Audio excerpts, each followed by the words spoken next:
The ship hung in space like a silver needle above the green hell below. Captain Taiwan stared at the planet through the main view screen and felt his stomach twist into knots. Forth 7 looked beautiful from orbit. All swirling clouds and emerald forests, but he knew better. Every species in the galaxy knew better. This planet killed everything that tried to land on it. The meeting room was filled with worried faces. Taiwan's crew sat around the long metal table and nobody was smiling. They had been circling this cursed world for 3 days now, and things were getting worse with each passing hour. Byung-ho stood at the front of the room, his gray skin darker than usual with stress. He was Taiwan's second in command, a careful creature who liked facts and numbers. Right now, those facts were terrifying. He pressed a button and images filled the screen behind him. 7 probes, Byung-ho said quietly.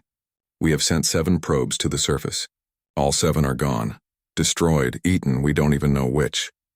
The images showed the final moments of each probe. In one, thick vines wrapped around the camera until everything went black. In another, something with too many teeth filled the screen before the transmission ended. The third probe simply disappeared, as if the jungle had opened up and swallowed it whole. Hana made a small noise of distress from her seat. She was their xenobiologist and expert in alien life forms, but even she had never seen anything like Vorith 7. Her tentacles twitched nervously as she spoke. The forest down there is not normal, she said, her voice shaking slightly. The plants move, they hunt. The trees have sensors that detect heat and neural activity. The vines can strike faster than most creatures can run. And the animals, she trailed off, looking at her datapad. The animals are worse. Much worse. Taiwan leaned back in his chair. He had read all the reports from other species who had tried to explore Vorith 7. The Calvorians sent a team of 20 soldiers. None returned. The Praxians, who could survive in almost any environment, lasted 6 hours before they retreated. The Zolmathi wouldn't even try after their scans showed them what lived down there. 6 species have declared this planet forbidden, Taiwan said. 6 different civilizations all agreeing on the same thing. That almost never happens. There are ruins down there. Ancient structures that might teach us about the galaxy's history, but none of that matters if we're all dead. Around the table, heads nodded. Everyone wanted to leave. Everyone wanted to mark this mission as impossible and return to the safety of Coalition space. It was the smart thing to do. The only thing to do. The door to the meeting room slid open. A human walked in, chewing on something wrapped in silver paper. He was tall, with dark hair and eyes that seemed completely relaxed. His name was Dae-Soo, and he had been assigned to their ship by Earth's Expeditionary Corps 2 weeks ago. Taiwan still wasn't sure why they needed a human on a survey mission, but the Coalition had insisted. Sorry I'm late, Dae-Soo said, not sounding sorry at all. He sat down in an empty chair and continued eating whatever was in that wrapper. It smelled strange, sweet, and spicy at the same time. Byung-ho stared at him. We are discussing the termination of this mission. I heard, Dae-Soo said. He finished his snack, crumpled the wrapper, and tossed it perfectly into the recycling chute across the room.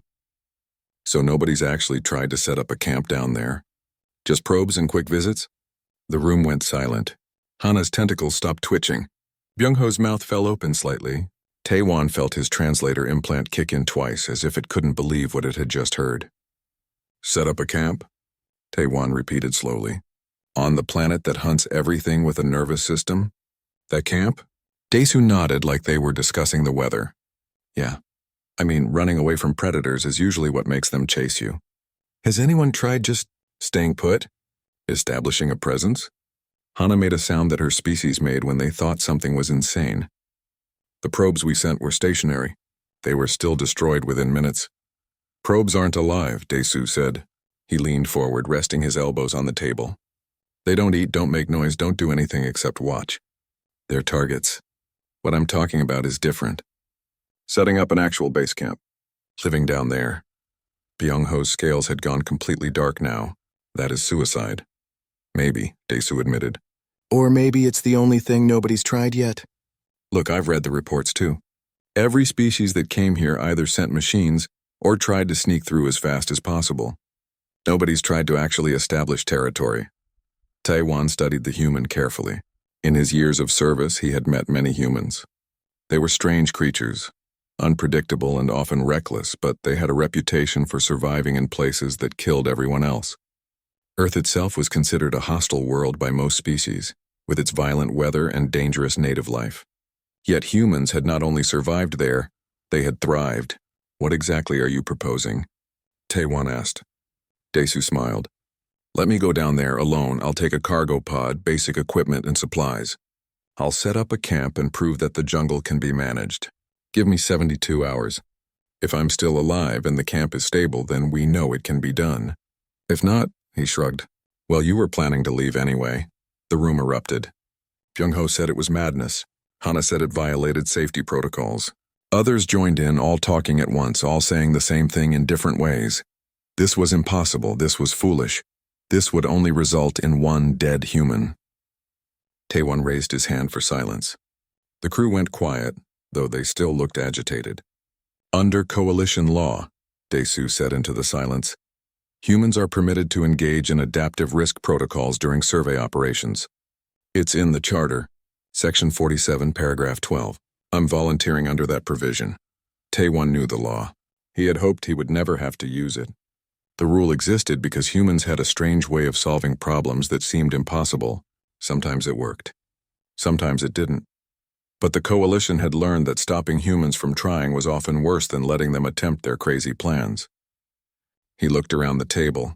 His crew stared back at him, waiting for his decision. He could say no. He could order the ship to leave right now and nobody would question it. It was the safe choice. But safe choices didn't discover ancient ruins. Safe choices didn't push the boundaries of what was known. And safe choices definitely didn't explain how humans had gone from a single dangerous planet to becoming one of the galaxy's most successful species. 72 hours, Taewon said finally. You have 72 hours to prove this can work. We'll monitor from orbit. At the first sign that you're in serious danger, we extract you immediately. Daesu stood up and nodded. Fair enough. I'll need some equipment. Camping gear, food supplies, and a few other things. I'll send you a list. He walked toward the door, then paused and looked back at the crew. His smile was confident, almost amused. Don't worry so much. I've been camping in worse places than this. At least this planet has oxygen. The door slid shut behind him. Byung-ho turned to Taewon. You just authorized a funeral mission. Taewon stared at the planet on the view screen. The green forest swirled in storm systems, beautiful and deadly. Somewhere down there, ancient ruins held secrets that could change everything they knew about galactic history. And tomorrow, one human would try to reach them by doing something no other species had even considered. Maybe, Taewon said quietly. Or maybe we're about to learn something new about survival. Prepare the cargo pod and start monitoring every sensor we have. I want to know everything that happens down there. The crew dispersed slowly, each lost in their own thoughts. Through the view screen, Vorath 7 continued its slow rotation, waiting for its next victim like it had waited for all the others. In his quarters, Daesu was already packing his gear and humming a tune from Earth. He had a list of supplies that made the ship's quartermaster think he was preparing for a vacation rather than a landing on a death world. Camping chairs, cooking equipment, and enough food for a week. Tomorrow, he would find out if confidence and preparation could overcome a planet that killed everything that breathed. Tomorrow, he would teach an alien jungle that humans didn't play by the same rules as everyone else. Tomorrow, he would set up a barbecue in hell itself. The cargo pod shook violently as it fell through the atmosphere of Vorath 7. Inside, Daesu sat strapped to his seat, checking his equipment list one more time. Around him, boxes and containers were secured to the walls with magnetic locks. Everything he needed for 3 days on the most dangerous planet in known space, packed neatly like he was going on a camping trip. The pod's computer spoke in a calm voice that didn't match the situation at all. Entering lower atmosphere. Surface contact in 90 seconds. Warning, hostile environment detected. Recommend immediate evacuation upon landing. Daesu smiled. Noted, he said to the computer. Above in orbit, the entire crew of the Eternal Reach watched their screens. Every sensor was pointed at the descending pod. Byung-ho stood at his station, his claws gripping the console edge so hard they left small dents in the metal. Hana had 3 different data feeds running, trying to predict what would kill the human first. Taewon sat in his captain's chair, silent and tense. He's through the cloud layer, someone reported. 20 seconds to impact. The pod's view screen showed the jungle rushing up to meet it. From this height, Daesu could see the massive trees, their trunks thick as buildings and their canopy so dense it looked like a solid green ocean. The pod's AI found a clearing and adjusted course, firing thrusters to slow the descent. The impact was hard, but not terrible. The pod crunched into the ground, its landing struts absorbing most of the shock. Desu unbuckled and stood up, rolling his shoulders. Through the small window, he could see the jungle surrounding the clearing. The trees here were enormous, their bark covered in glowing spots that pulsed with light. Vines hung between them like cables, and some of those vines were moving even though there was no wind. Surface contact confirmed. Byung-ho's voice came through the comm. Desu, we're reading multiple heat signatures approaching your position. Large ones. You should stay in the pod until what? Desu asked, already hitting the door release. Until they decide to crack it open like a food container? No thanks. Better to meet them on my terms. This is insane. Hana's voice was high with panic. The sensors show at least 12 predators converging on your location. The largest is the size of a cargo transport. Desu opened the pod door. Warm, humid air rolled in, thick with strange smells.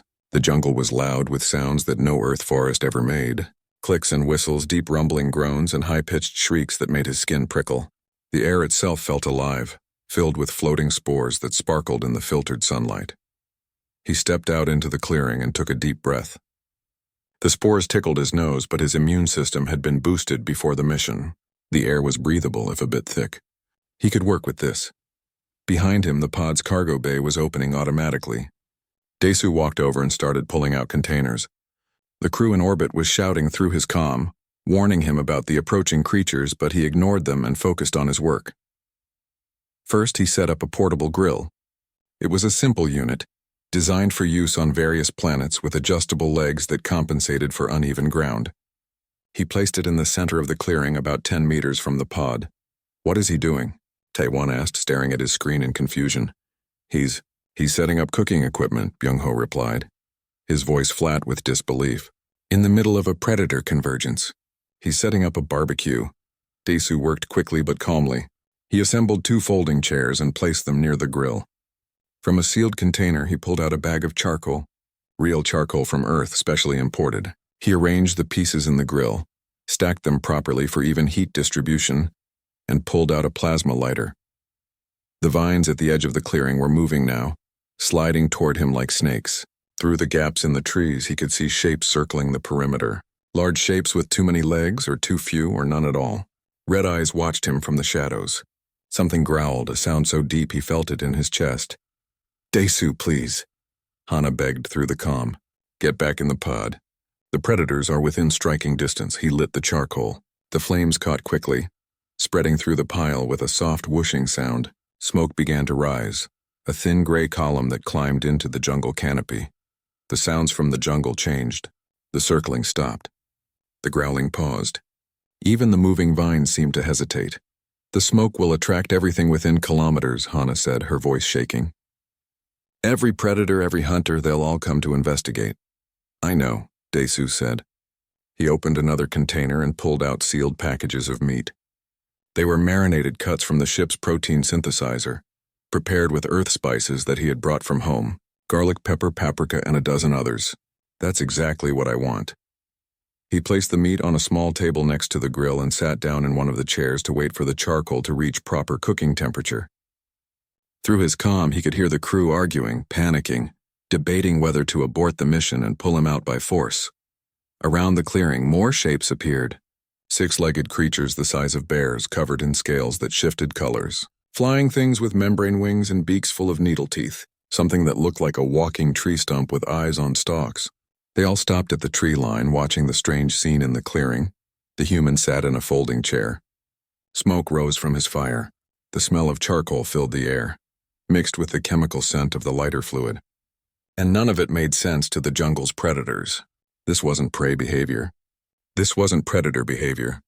This was something else entirely. When the coals were ready, Desu stood and placed the first piece of meat on the grill. It sizzled immediately and the smell changed. Now it wasn't just smoke and chemicals. Now it was cooking food. Proteins breaking down and caramelizing.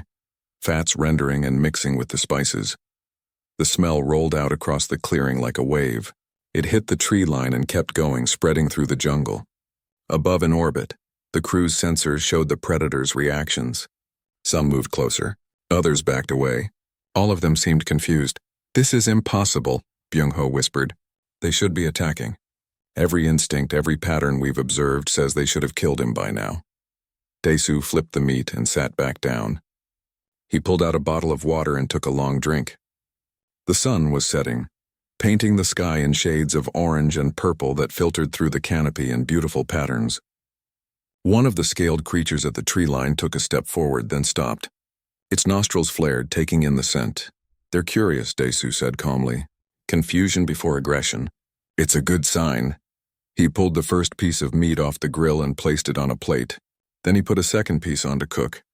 He added some vegetables from another container, synthesized carrots and peppers that crisped in the heat.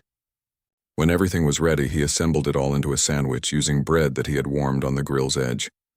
Then Desu sat in his chair, in a clearing on a planet that killed everything, surrounded by predators that hadn't eaten in who knew how long, and he ate dinner. The sandwich was good, really good. The spices had worked perfectly. The meat was tender and the vegetables added a nice crunch. He ate slowly, savoring each bite, completely relaxed. To anyone watching, and everyone was watching, he looked like a man enjoying a meal at a park. The six-legged, scaled creature took another step forward, then another. It reached the edge of the clearing where the grass met the forest floor and stopped. Its head tilted, studying the human. Other predators moved closer too, forming a loose circle around the clearing but not entering it. Hana's voice came through the comm, barely above a whisper. "The predators are holding position. They're not attacking. They're not even showing typical hunting behavior. They're just watching." "Like I said," Desu replied, finishing his sandwich. "Confusion before aggression." He stood and put another piece of meat on the grill. This one he cooked completely, then cut it into smaller pieces. He walked to the edge of the clearing to where the scaled creature stood watching, and tossed one of the pieces onto the ground about 2 meters in front of it. The creature stared at the meat, then at Desu, then back at the meat. Its tongue, long and forked, flickered out to taste the air. Slowly, carefully, it moved forward and picked up the meat. It swallowed it whole, and its scales rippled with colors that Desu's translator identified as surprise and pleasure. "He's feeding them," Taewon said in disbelief. "He's feeding the predators." "Not feeding," Desu corrected. "Establishing boundaries." It came to the edge. It waited. "I rewarded that behavior. Now it knows. The edge is where good things happen." Night fell quickly on Vorath 7. Desu set up lights around his camp, solar-powered units that created a circle of illumination. He erected a basic shelter, just a waterproof tarp stretched between poles with a sleeping bag underneath. The whole setup took less than an hour. The predators had pulled back slightly when the lights came on, but they didn't leave. They formed a loose perimeter about 20 meters from the camp, settling into resting positions, watching, waiting, learning. Desu made one more meal before bed, grilling the last of the meat and some more vegetables. The smell filled the clearing again, and he noticed that the predators had stopped making threatening sounds. Now they just watched in silence, occasionally shifting position but never approaching uninvited. He ate his dinner, cleaned his cooking equipment, and prepared for sleep. Before getting into his sleeping bag, he spoke to the comm one last time. "Day 1 complete. Camp is stable. Predators are maintaining distance. I'll check in at sunrise." "Desu," Taewon said, his voice tight with emotion. "What you're doing shouldn't be possible." "Probably not," Desu agreed. He looked around at the jungle that had killed every other visitor, at the predators that should have torn him apart hours ago. "But I'm doing it anyway. See you tomorrow, Captain." He settled into his sleeping bag and closed his eyes. Around him, the jungle hummed with life. Above him, stars he couldn't see through the canopy wheeled across the sky. And at the edge of his camp, creatures from evolution's darkest imagination stood guard, confused but calm, held at bay by nothing more than confidence and the smell of grilled food. In orbit, the crew of the Eternal Reach watched through sensors and cameras, unable to sleep, unable to look away. They were witnessing something that would be talked about for generations. They were watching a human turn a death world into a campground, one meal at a time. Morning came to Vorath 7 with sounds that would have terrified most species. Deep roars echoed through the jungle, mixed with high-pitched calls and the rustling of something massive moving through the undergrowth. In orbit, the night shift crew had stayed at their stations, too worried to leave. They had watched Desu sleep peacefully through it all, his camp lights glowing in the darkness while predators prowled the perimeter. Daesu woke with the dawn. He stretched, climbed out of his sleeping bag, and looked around the clearing. The predators were still there. Most of them anyway. Some had left during the night, but others had arrived to replace them. The scaled creature from yesterday, the one he had fed, was lying near the tree line like a huge dog. When it saw him move, its head lifted slightly, but it didn't approach. "Morning, Chomper," Daesu said to the creature. The name just felt right. He started his day the same way he would at home. He set up his portable shower, a small unit that recycled and heated water and cleaned himself. Then he fired up the grill again and started making breakfast. Eggs and synthesized bacon cooked until crispy, with toast warming on the side of the grill. The comm crackled to life. Taewon's voice came through, sounding like he hadn't slept. "Report your status." "Morning, Captain," Daesu said cheerfully. He flipped the bacon with practiced ease. "All systems normal. The zone is stable. No hostile encounters. I'd say we're making progress." "The zone?" Byung-ho's voice joined the conversation. "What zone?" Daesu gestured around the clearing, even though they couldn't see the gesture. "About 50 meters in all directions. The predators don't enter without invitation. They watch from the tree line, but they respect the boundary. That's the zone. My territory." There was silence from the ship. Then Hana spoke, her voice filled with confusion. "That's not possible. Territorial behavior takes weeks or months to establish. You've been there less than 24 hours. "Not my territory in their minds," Daesu explained, assembling his breakfast sandwich. "My territory and mine. I claimed this space. I live here like I own it. And because I act like it's mine, they treat it like it's mine. Predators understand dominance even when it doesn't look like traditional dominance." He sat down to eat, and as if to prove his point, Chomper stood up and moved closer to the edge of the clearing. Not crossing the line, just coming to the boundary. Daesu tossed the creature a piece of bacon. Chomper caught it midair and swallowed it, scales rippling with pleased colors. "You're establishing a relationship with them," Taewon said slowly. "You're teaching them to associate your presence with food and safety." "Sort of," Daesu agreed. "But it's more than that. I'm showing them I'm not prey. Prey runs, prey hides. Prey shows fear.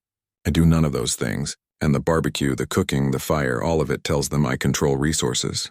I control fire, which nothing else here does. I control food. I control my environment. That makes me something they can't categorize, so they default to caution." Byung-ho made a sound that his species made when they thought something was ridiculous. "This is insane masquerading as science." "Probably," Daesu admitted. "But it's working. Look, I need a supply drop. More food, more cooking supplies, and some comfort items. I'm going to be here for a while longer. Might as well be comfortable." "You only have 2 more days," Taewon reminded him. "After that, you'll want me to stay longer," Daesu said confidently. "Those ruins are only 2 kilometers from here. Once I prove the zone is stable, you'll want to send down a team. Trust me." The supply pod arrived 3 hours later, dropping through the canopy on small thrusters. The predators scattered when it came down, but they returned quickly after it landed. Daesu unpacked the containers with the enthusiasm of someone getting presents. More food, better cooking equipment, a hammock, a portable music player, and boxes of earth spices that made the ship's quartermaster wonder if he was planning a restaurant. He spent the afternoon improving his camp. The hammock went between 2 trees at the edge of the clearing. The music player sat on a small table, playing soft earth music that drifted through the jungle. He organized his cooking area like a proper outdoor kitchen, with prep space and storage and everything arranged for easy access. The predators watched all of this with what could only be called fascination. More had arrived throughout the day, drawn by the sounds and smells. Daesu counted at least 15 different species now, all maintaining their respectful distance. Chomper had become something like a regular, always positioned at the same spot on the clearing's edge. Around midday, something new arrived. It was bigger than the others, with 4 legs and a body covered in bony plates. Its head was all jaw, filled with teeth that looked designed to crush stone. The other predators moved aside when it approached, which told Daesu everything he needed to know about the pecking order. The creature stopped at the tree line and roared. The sound shook leaves from the trees and made Daesu's bones vibrate. It was a challenge, clear and direct. This was the local boss, and it wanted to know what this strange thing in its territory thought it was doing. Daesu put down the vegetables he was cutting and looked at the creature. Then he did something that made the entire crew in orbit gasp. He roared back. It wasn't a great roar. Humans weren't built for intimidating vocalizations. But Daesu put everything he had into it, shouting at the top of his lungs, making it clear that he wasn't backing down, wasn't running, wasn't showing any fear at all. The creature stopped. Its head tilted, studying the small thing that dared to challenge it. Then slowly, it settled down into a resting position right at the edge of the clearing, not leaving, not attacking, just watching. Did he just challenge an apex predator to a dominance display? Byung-ho asked, his voice faint. And win, Taewon added, equally shocked. Daesu went back to cutting vegetables like nothing had happened. Dinner in an hour, he announced to his audience of predators. I'm thinking grilled skewers tonight. Should be good. That evening's meal was his best work yet. Skewers of marinated meat and vegetables, grilled to perfection and seasoned with a blend of spices that made the air smell amazing. He ate slowly, enjoying the sunset and the strange peace of his deadly campsite. The music played softly. The hammock swayed in a gentle breeze. And around him, creatures that could tear him apart in seconds simply watched and waited. After dinner, Daesu walked to different points along the clearing's edge and left small portions of cooked food. Not for every predator, just for a few. Chomper got a piece. The big plated creature got one. A few others that had shown calm behavior got rewarded. The ones that had growled or shown aggression got nothing. You're training them, Hana said, understanding finally clicking into place. Like domestic animals. Not exactly, Daesu corrected. I'm establishing rules. Good behavior gets rewarded. Aggression gets ignored. Patience gets food. Over time, they learn what works and what doesn't. It's not training, it's communication.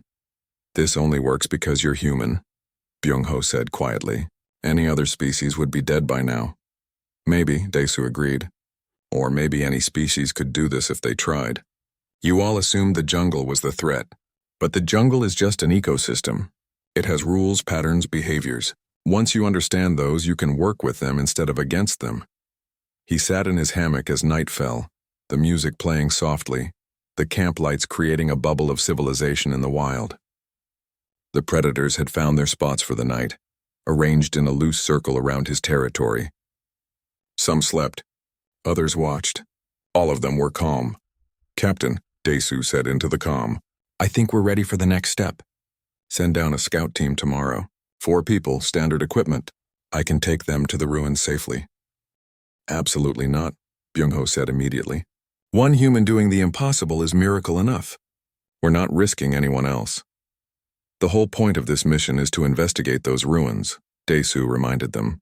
I've proven the zone is safe. Now let's use it. Send the team at dawn. I'll have breakfast ready when they arrive. Taewon was quiet for a long moment. Daesu could imagine him in the captain's chair, weighing the risks against the mission objectives. Finally he spoke. 4 people. Scout team only. At the first sign of danger, you abort and return to the pod immediately. Understood? Understood, Daesu agreed. Oh, and tell them to bring appetites. I'm making pancakes in the morning. That night Daesu slept deeply while the jungle hummed around him. Chomper had moved closer, now sleeping just 5 meters from the hammock. The big plated creature, which Daesu had started calling Tank, was positioned like a guard on the opposite side. Other predators came and went through the darkness, but none crossed the invisible line that marked the humans' territory. In orbit, the crew prepared for the scout mission with a mixture of hope and terror. They were about to send people down to a death world, relying on nothing but one human's bizarre ability to turn a barbecue into a defensive strategy. Byung-ho reviewed the team roster, himself as leader. Because he wouldn't ask anyone to take a risk he wouldn't take himself. Sang-mi, a Felzorian warrior who was the best fighter on the ship. Jae-hee, their technical specialist who could analyze the ruins. And Hana, because she was the scientist who most wanted to understand what Daesu was doing. This is either going to be the greatest discovery of our careers, Sang-mi said, checking her weapons, or the stupidest way we've ever died. Maybe both, Jae-hee suggested. Hana didn't say anything. She just stared at the screens showing Daesu's camp, watching the impossible scene of a human sleeping peacefully among horrors, and wondered how a species that loved cooking so much had conquered the stars. The answer, she was beginning to understand, was that they had conquered the stars the same way Desu had conquered this jungle. Not by being the strongest or the fastest or the smartest, but by refusing to accept that anything was truly impossible, by taking the rules that everyone else followed and simply ignoring them in favor of their own rules, by setting up a barbecue in hell and inviting death itself to dinner. Tomorrow she would see if that confidence was justified, or if they would all learn that some places really were too dangerous even for humans. Either way, it would be educational. She just hoped she would survive the lesson. The scout team's pod cut through the morning mist like a knife. Inside, 4 very nervous aliens checked their equipment for the 5th time. Byung-ho gripped his pulse rifle even though he knew it would probably be useless. Sangmi's combat armor was powered up and ready. Jae-hee's analysis tools were calibrated perfectly. Hana's recording devices were all active, documenting everything. Landing in 30 seconds, the pod's computer announced. Warning, hostile life forms detected in vicinity. We know, Byung-ho muttered. They had been watching the life form readings for the entire descent. Dozens of predators all gathered around Desu's camp. It looked like a feeding frenzy waiting to happen, except somehow it wasn't. The pod touched down gently, using its thrusters to settle onto the clearing's grass. Through the windows, they could see Desu's camp set up like a vacation spot. The grill was already going, smoke rising peacefully into the morning air. The human himself was standing at a cooking station, wearing an apron that said something in Earth script. And around the clearing's edge, sitting calmly like the world's most dangerous audience, were the predators. Chomper was closest, the scaled creature's colors shifting in what the translator identified as contentment. Tank, the massive plated beast, was lying down but watching everything with sharp eyes. At least 10 other creatures of various sizes and horror levels were positioned around the perimeter, all calm, all quiet.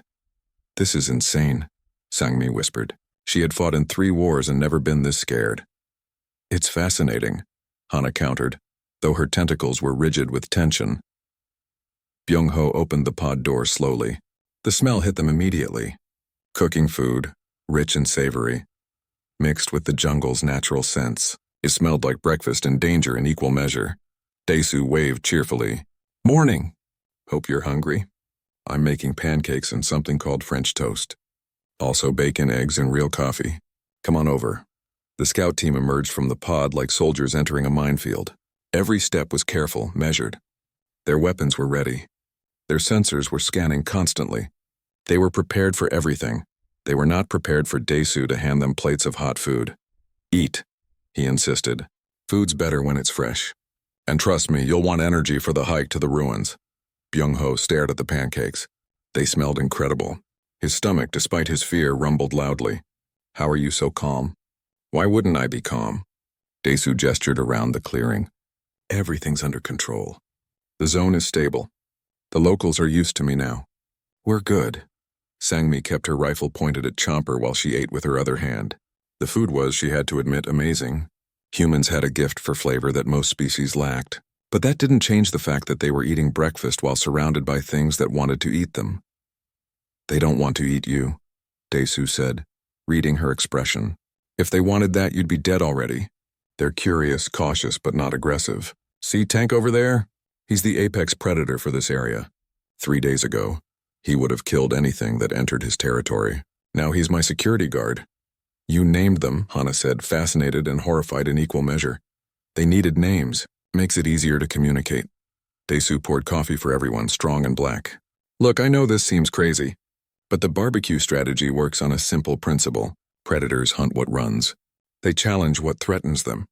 But something that shows no fear, controls fire, and offers food occasionally, that doesn't fit into their instinct patterns, so they default to observation instead of aggression. Jae-hee spoke up for the first time. This only works because you're human, doesn't it? Your species evolved alongside predators. You learned to coexist with danger. Maybe, Desu admitted, but I think any species could do this if they understood the psychology. You all approached this planet like it was an enemy. I approached it like it was a neighborhood. A dangerous neighborhood, sure, but still just a place where things live according to certain rules. They finished breakfast in surreal calm. The predators watched but didn't move. The morning sun filtered through the canopy, creating patterns of light and shadow. Birds or things like birds called from the trees. It was almost peaceful. Almost. Okay. Byung-ho said finally, setting down his empty plate. Show us how we get to the ruins without dying. Dae-soo grinned and started packing a backpack. Water bottles, some snacks, a portable speaker that he clipped to his belt, and a small first aid kit. No weapons, no armor. Just supplies for a nature hike. We walk, he said simply. Stay close to me. Don't show fear. If something approaches, don't run. Just keep moving forward like you belong here. The key is confidence. Confidence, Sang-mi repeated flatly. Against predators that can bite through metal. Confidence, Dae-soo confirmed. He pressed play on the speaker and music started flowing out. Soft earth music, rhythmic and calm. The music helps. Predators track by sound and movement patterns. Most prey is silent and erratic. We're going to be loud and steady. Makes us harder to categorize as food. They left the clearing in a line, Dae-soo leading and the others following close. The moment they stepped past the boundary of the zone, every muscle in the aliens' bodies tensed. This was it. This was where the jungle would finally attack. But it didn't. The path that Dae-soo followed seemed to appear naturally, a gap between trees that was just wide enough for single-file walking. Vines hung overhead, some of them moving slightly, but they didn't strike. Through the foliage, shapes moved parallel to their path, predators tracking them but keeping distance. They're following us, Hana whispered, her voice tight. Of course they are, Dae-soo said casually. We're interesting. We're different. But look at their body language. None of them are in hunting postures. They're just curious. A creature dropped from a tree branch ahead of them, landing on the path with a thud. It was all claws and teeth, easily large enough to kill any of them. The scout team froze, weapons coming up. Dae-soo didn't stop walking. He kept his pace steady, the music still playing from his speaker. When he got within 3 meters of the creature, it made a low rumbling sound. Not aggressive, almost like a question. Yeah, we're passing through, Dae-soo said to it conversationally. Good morning to you too. The creature studied him for 3 long seconds. Then it moved aside, letting them pass. Just stepped off the path like a person making way for someone else on a sidewalk. Did that just show us courtesy? Jae-hee asked in disbelief. Why not? Dae-soo replied. Intelligence exists on a spectrum. These creatures aren't simple. They learn, adapt, communicate with each other. Once they realized I wasn't prey or a threat, they started treating me like another entity in their ecosystem. You're with me, so you get the same treatment. The hike continued. Every few minutes something would appear. A predator would cross their path or watch from the trees, or make sounds that seemed aggressive. Each time Dae-soo would maintain his pace and his calm, and each time the danger would pass without violence. The scout team slowly began to understand. This wasn't about fighting the jungle or hiding from it. This was about walking through it like you had every right to be there, about showing the same confidence that the predators showed, about being part of the environment instead of an intruder. They reached the ruins just after midday. The structures rose from the jungle floor like crystals, made of some metal that still gleamed despite obvious age. Patterns covered every surface, and sections of the structures still glowed with faint internal light. It was clearly advanced technology, far beyond what the Coalition used. Incredible. Jae-hee breathed, already pulling out analysis tools. These are at least 10,000 years old, maybe older. The power source is still partially functional. While the team spread out to examine the ruins, Dae-soo set up another small camp. He laid out a blanket, unpacked snacks and water, and pulled out a small cooking unit to make lunch. The predators had followed them here, and now they arranged themselves around the ruins' perimeter, watching with what looked like interest. They've never seen these structures used before, Hana realized. We might be the first sentient beings here since whoever built this place. Sang-mi lowered her rifle completely for the first time since landing. She was standing guard while the others worked, but she was starting to realize that Dae-soo was right. The danger here wasn't from predators. It was from treating the predators as enemies when they were really just neighbors. Lunch was simple but good. Dae-soo grilled some vegetable skewers and heated up protein bars that he had enhanced with earth spices. The food was fuel, but it also maintained the pattern. Regular meals prepared openly shared among the group. It reinforced that they were creatures of habit and civilization, not prey animals scurrying through hostile territory. During lunch, Jae-hee made a discovery. Deep within one of the structures was a data core, still functional. The information it contained was staggering. 4F7 hadn't always been a death world. Thousands of years ago, it had been a garden planet, peaceful and beautiful, but an ancient civilization had tried to weaponize its ecosystem, creating biological defenses against invaders. The system had worked too well. The enhanced predators and aggressive flora had escaped control, spreading across the entire planet. Eventually, even the civilization that created them had to flee. Vorath 7 became a monument to the danger of making weapons from nature itself. This data could help us understand dozens of hostile worlds, Jahe said excitedly. If we can figure out how they modified the ecosystem, we might be able to reverse similar modifications on other planets. Taewan's voice came through the comm from orbit. This is exactly what we hope to find. Excellent work. How long do you need to copy all the data? At least a week, Jahe estimated. Maybe more. The core is huge and the file formats are ancient. We'll need time to translate and copy everything properly. A week? Byung-ho looked at Dae-soo. Can you maintain the zone for that long? Dae-soo considered while cleaning his cooking equipment. I can maintain it as long as needed, but we'll need a bigger base camp. More supplies, better facilities. Bring down the whole research team. If we're going to be here for a week, we should do it right. The scout team looked at each other. They had come here expecting to confirm that investigation was impossible, that the planet was too dangerous for extended missions. Instead, they had hiked through a death world like it was a nature preserve, eaten lunch surrounded by apex predators, and discovered data that could change everything. And all because one human had decided that a barbecue was an appropriate response to planetary-scale danger. I'll need to expand the cooking area, Dae-soo mused. More people means more meals. Maybe set up a proper dining space. Oh, and we should establish clear paths between the camp and the ruins. Make it easier for people to move safely. He was planning a research station on a planet that killed everything. He was talking about paths and dining spaces like he was organizing a company retreat. Sang-mi started laughing. She couldn't help it. The absurdity, the confidence, the sheer human audacity of it all finally broke through her fear.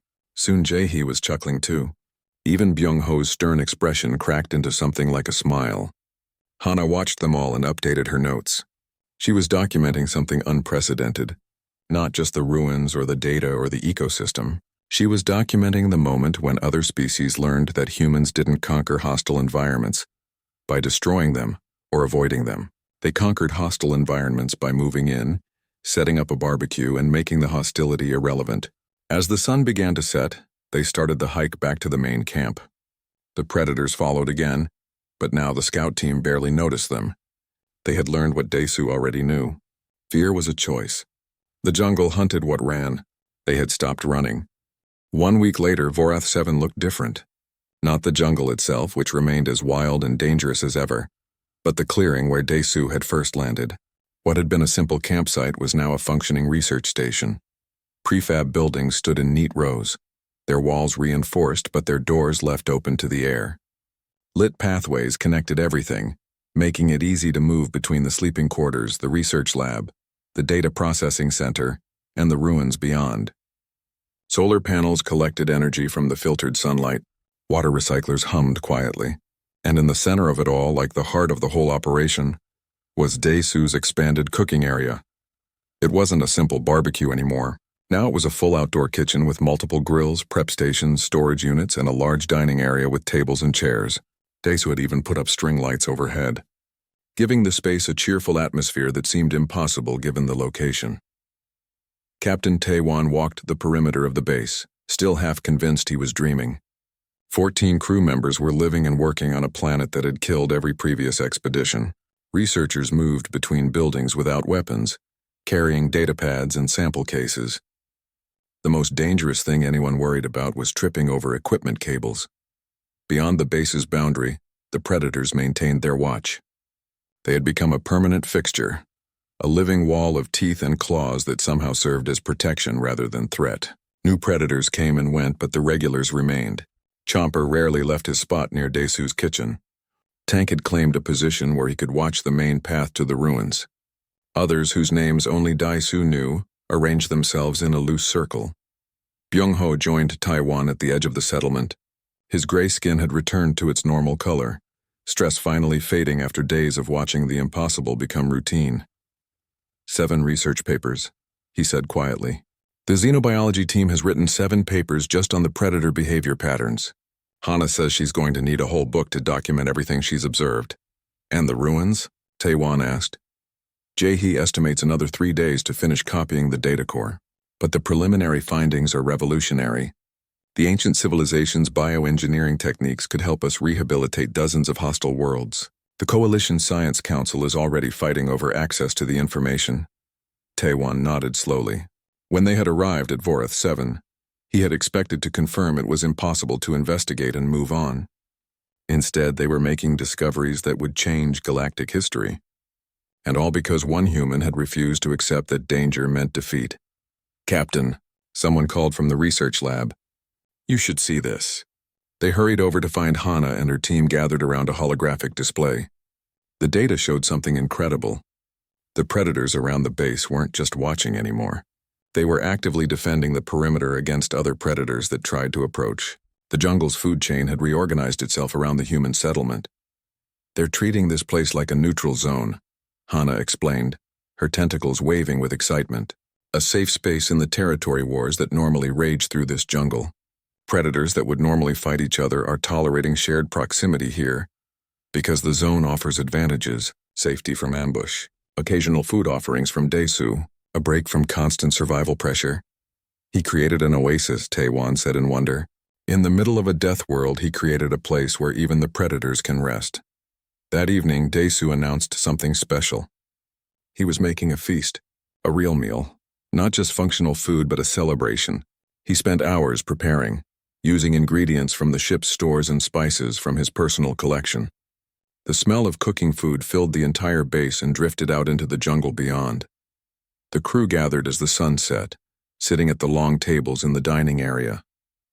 Daesu served dish after dish, grilled meats marinated in complex sauces, roasted vegetables seasoned with earth herbs, bread fresh from a portable oven, everything prepared with the care and attention of someone who loved the act of cooking itself. "I still don't understand how this works," Byung-ho admitted between bites. He had given up trying to maintain his serious demeanor. The food was too good and the atmosphere too relaxed. The psychology, the biology, the logic of it all. "My training covered every survival scenario except this one." Daesu sat down with his own plate, looking around at the crew enjoying themselves. Beyond the lights, the jungle's sounds continued as always. Roars, calls, rustling movement. But here, in this bubble of civilization, none of it mattered. "Your training taught you to survive by avoiding danger or overpowering it," Daesu said. "Human history taught us something different. We evolved on a planet that was trying to kill us every single day. Predators, diseases, weather, everything. We couldn't outrun most predators. We couldn't outfight them. We weren't the strongest or fastest or toughest." He paused to take a bite of food, chewing thoughtfully before continuing. "So we learned to use tools, fire, weapons, shelter. But more than that, we learned to change our environment instead of just adapting to it. We turned hostile territory into safe territory. We made predators into neighbors and eventually into allies. Every dog that lives with humans now. Its ancestors were wolves that learned thousands of years ago that staying near human camps was safer and easier than hunting alone." Sangmi leaned forward. "So the barbecue was about domestication?" "No," Daesu shook his head. "Domestication takes generations. This is about temporary coexistence, about showing the local predators that this space offers benefits without requiring them to change their nature. They're still wild, still dangerous, but they've learned that attacking this zone costs more than it benefits." "Fear is a choice," Hana said suddenly, remembering what Daesu had said during the expedition. "The jungle hunts what runs. You stopped running." "We stopped running 100,000 years ago," Daesu agreed. "Humans decided a long time ago that we would rather die standing our ground than live in constant flight. Sometimes that confidence is stupid and gets us killed, but sometimes, like here, it makes the danger decide we're not worth the effort." Jae-hee raised his glass. "To humans, then. The species crazy enough to set up a barbecue in hell." "To Daesu," Taewon corrected, "who taught us that survival isn't about avoiding death. It's about making life comfortable enough that death becomes inconvenient." They toasted and drank. The feast continued late into the night, with crew members sharing stories and relaxing in a way they never had before.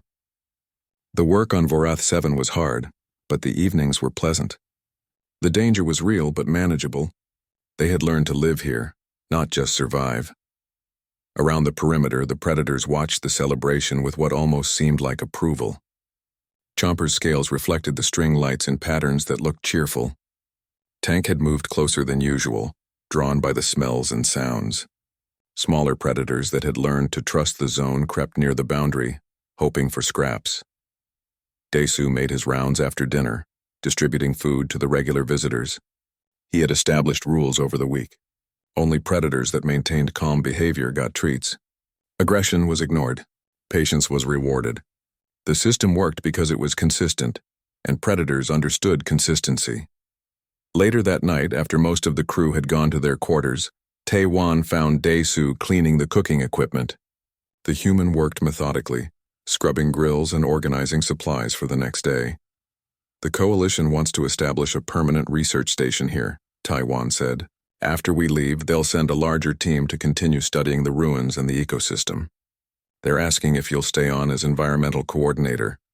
Dae-soo considered this while drying a pan. "How long?" 6 months initially, maybe longer. "And after that?" Tae-wan pulled up his data pad showing a list. "There's a toxic swamp moon in the Kelvorian sector. Acid atmosphere, carnivorous native life, impossible conditions. They want to investigate ancient structures there too." Dae-soo smiled. "Let me guess. Every species that tried was killed within days?" "Within hours, actually. The environment is even more hostile than Vorath 7. "Interesting. I'd need heavy-duty grilling equipment. The acid atmosphere will complicate cooking.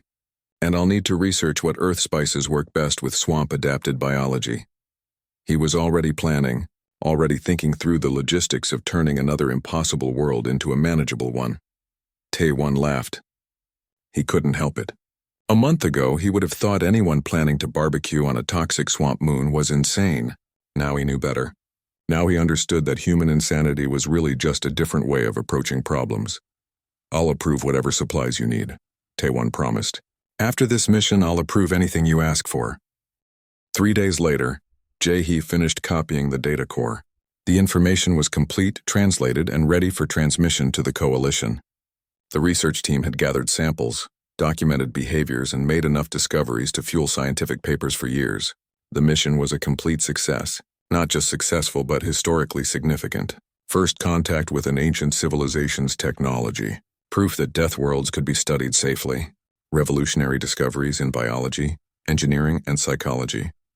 But the real achievement, Tae-wan knew, was harder to measure. They had changed how the galaxy thought about hostile environments. For thousands of years, dangerous worlds were simply abandoned or avoided. Now they knew that with the right approach, even the most deadly places could become workable. The crew gathered for a final meal before packing up. Dae-soo made everyone's favorites, dishes he had learned they enjoyed over the week. It was bittersweet. They were eager to return to the ship's comfort, but they would miss this strange life they had built on Vorath 7. "I'm going to miss Chomper," Hana admitted. The scaled predator had become something like a mascot, always present, always calm. "He'll be fine," Dae-soo assured her. "The permanent team will continue the feeding protocols. The predators won't forget what they learned here." As the sun set on their last evening, Byung-ho approached Dae-soo with something like respect in his eyes. The same being who had called this plan insane now looked at the human with open admiration. "I owe you an apology," Byung-ho said formally. "I called your methods madness. I said you were authorizing a funeral mission. I was wrong." "You weren't wrong," Dae-soo corrected gently. "It was madness. It was risky. It could have gone very differently, but sometimes madness is what you need when sanity has failed repeatedly." They stood together at the edge of the zone, looking out at the jungle that had become almost familiar. Somewhere in that darkness, creatures that could tear apart starships were sleeping peacefully, not because they had been defeated or driven away, but because they had learned that this small bubble of light and cooking smells offered something better than constant warfare. The report filed with the Coalition included technical data, biological observations, archaeological findings, and cultural analysis. But it was the images attached to the report that circulated through every spacer bar, every academy, and every research station in known space. One image in particular became famous. It showed Dae-soo standing at his grill, surrounded by alien colleagues laughing and eating. In the background, barely visible in the shadows, Chomper and Tank and a dozen other predators watched peacefully. The caption was simple: They said the jungle hunts everything that breathes. The human set up a barbecue there. We joined him for dinner. 3 months later, Vorath 7 was officially reclassified from extinction grade to hazardous human approved. The permanent research station was thriving, following the protocols Desu had established. The predators remained cooperative. The work continued, and Desu was already on his way to his next assignment. A toxic swamp moon where the atmosphere was acid and the native life was exclusively carnivorous. His supply requisition had been approved without question. Heavy-duty grilling equipment, specialized charcoal rated for corrosive environments, and cases of earth spices selected for their chemical stability. The quartermaster who filled the order smiled as he loaded the cargo. The galaxy was full of impossible places, hostile worlds where no one could survive. But humans had stopped believing in impossible a long time ago. They had learned instead to bring a grill, some good food, and enough confidence to make the impossible reconsider its position. One barbecue at a time, they were teaching the universe that hospitality was stronger than hostility, that a good meal could calm even the wildest beast, and that fear was always, always a choice. The jungle hunted everything that breathed, until someone breathed smoke from a cooking fire and turned the hunt into a dinner party. Then the jungle learned to wait politely for an invitation instead.